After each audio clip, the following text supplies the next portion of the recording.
Bonjour, bienvenue dans la série sur la mécanique quantique. Donc nous allons étudier maintenant comment le rayonnement thermique interagit avec la paroi. Alors, on suppose donc toujours une cavité qui est emplie d'un rayonnement thermique et on a donc des parois qui vont absorber et réémettre des photons. Alors on va prendre un modèle simple où on a les atomes de la paroi sont supposés n'avoir que deux niveaux d'énergie, epsilon 1 et epsilon 2. Dans la réalité c'est plus compliqué, mais ce modèle simple suffit déjà à rendre compte de pas mal de choses. Alors, le nombre d'atomes qui est au premier niveau, c'est N1, et le nombre d'atomes au deuxième niveau, c'est N2. Et lorsqu'un atome absorbe un photon d'énergie H fois epsilon 2 moins epsilon 1,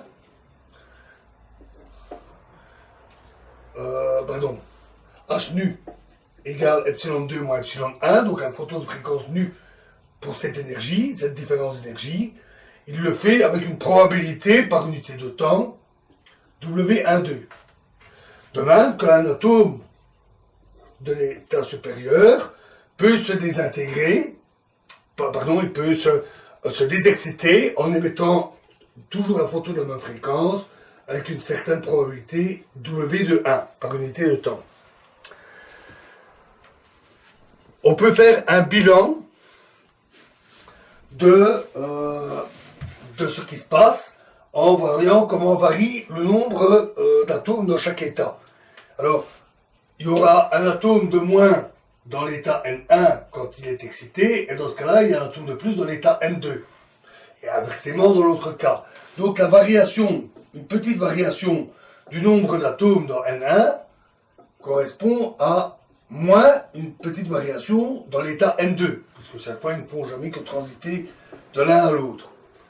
Et la variation de l'état 1 est égale à W12, donc la probabilité d'une transition, fois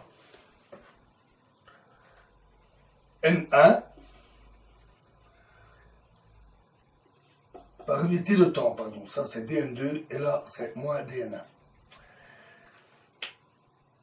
Donc la petite variation correspond à la probabilité d'une transition fois le nombre d'atomes dans cet état pour un petit intervalle de temps. Et on a les transitions dans l'autre sens, W de 1. La probabilité d'une transition, c'est la probabilité d'une transition d'un atome fois le nombre d'atomes dans cet état, N2, fois un petit intervalle de temps dt. Alors voilà l'équation qui donne le bilan, l'évolution du nombre d'atomes dans chacun des états. Ceci étant la probabilité d'avoir une transition dans un sens, et ceci la probabilité d'avoir une transition dans l'autre sens.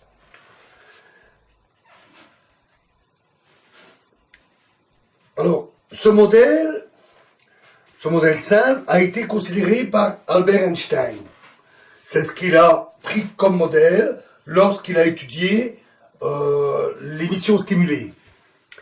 Alors, qu'a fait Einstein? D'abord, il a dit la probabilité que l'atome absorbe un photon doit être proportionnelle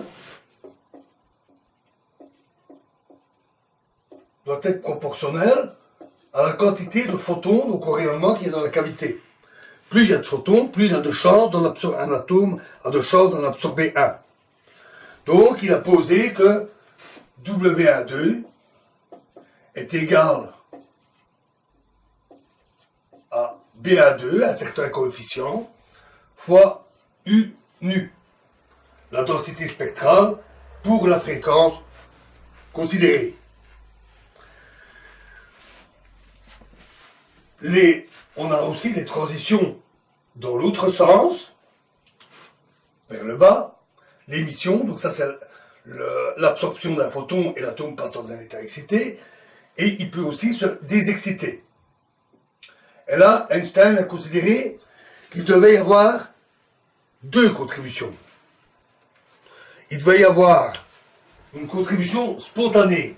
C'est-à-dire que même en l'absence de photons, l'atome a une certaine chance de se désintégrer et d'émettre un photon.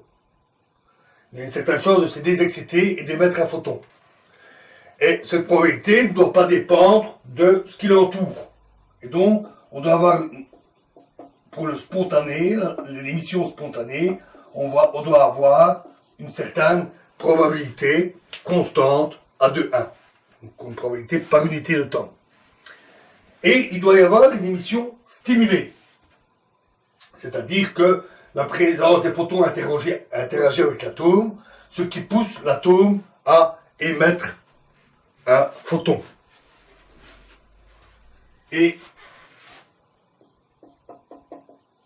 cette émission stimulée doit être donnée par une certaine densité, par une certaine probabilité par unité de temps B de 1 fois le nombre de photons présents, c'est-à-dire la densité U.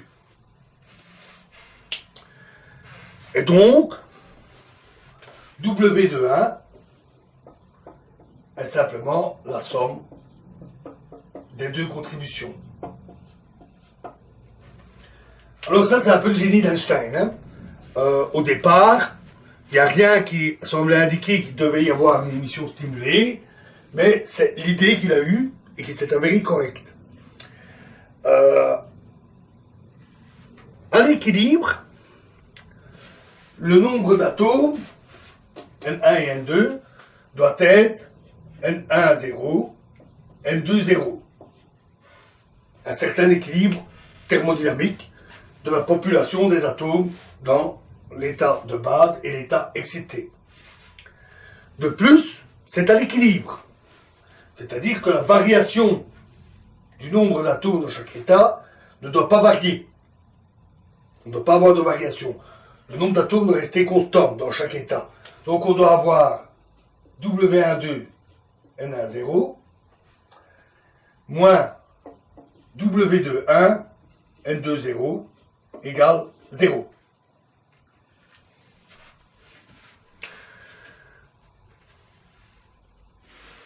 Alors on tire de cette relation que U nu est égal à A21 sur B12 divisé par N10 sur N20 moins B21 sur B12. Voilà la relation qu'Einstein a trouvée à l'aide de ces deux équations. Mais quel est le rapport N10 sur N20, le nombre d'atomes? Donc on dit c'est un équilibre thermodynamique.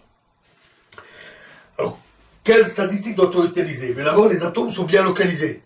Chaque atome est à un endroit précis de la paroi, un réseau cristallin par exemple, et donc chaque atome est bien localisé à des positions différentes des autres. Ils sont discernables, et donc on doit utiliser la statistique de Maxwell-Boltzmann.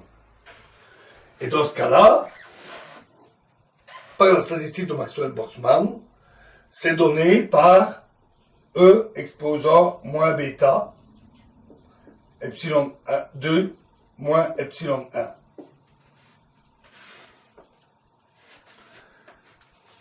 Pardon. J'écris directement comme ça. E exposant bêta, epsilon 1 moins epsilon 2.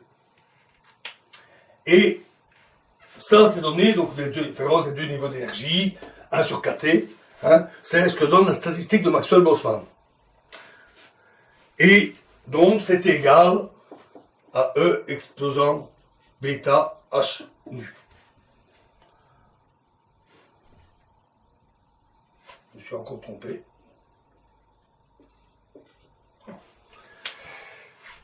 Epsilon 2 est plus grand que epsilon 1, donc ça doit être positif.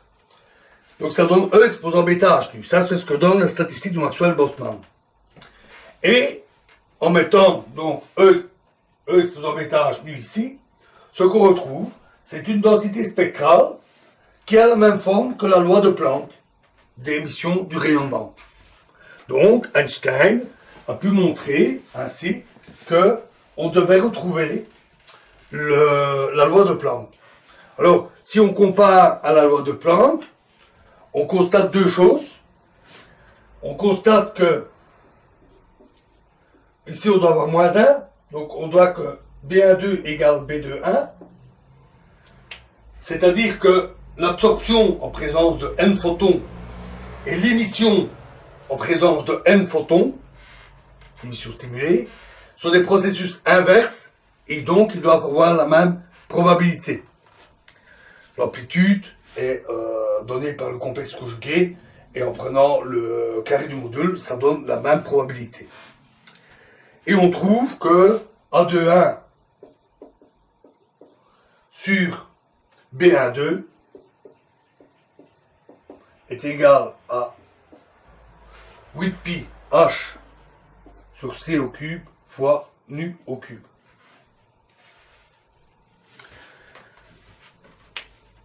Alors, ces résultats ont ensuite été confirmés par la théorie, par la mécanique quantique, par l'étude de l'atome et de ses interactions avec des photons, et on trouve avec la mécanique quantique A21 égale un certain coefficient fois P au carré, et B12 égale un certain coefficient fois P au carré. Le rapport des coefficients redonnant ce rapport-là. Et P carré, c'est le moment électrique entre les deux états. Ça, c'est quelque chose que nous verrons plus tard. Alors, on peut se dire, mais comment il a trouvé ça, Einstein? Alors, il est probable qu'il a d'abord essayé sans. Il se fait que si on n'utilise pas l'émission stimulée, ça ne marche pas. Sans l'émission stimulée, on trouve une U est égale à A21 sur B12 fois E exposant moins bêta H nu. Et ça, c'est la loi de Vienne que nous avons vue. C'est la loi de Vienne, et on sait que dans les hautes fréquences, elle est plutôt bonne, mais que dans les basses fréquences, elle a de gros écarts avec les résultats expérimentaux. Cette loi n'est pas tout à fait correcte. Et la différence, c'est l'émission stimulée. Donc il est probable que Einstein, sans le dire, a d'abord essayé différentes formes, et d'abord celle-là, a vu que ça ne marchait pas, a cherché à comprendre ce qui manquait, et alors compris qu'il fallait rajouter un terme à l'émission proportionnelle au nombre de photons, et donc il s'agissait d'une émission stimulée. Voilà pour le processus de pensée qui a dû se faire chez lui.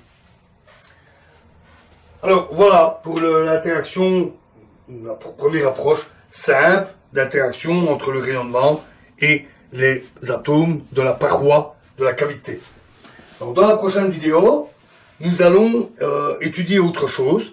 Nous allons étudier les propriétés des gaz parfaits constitués de bosons. Je vous remercie.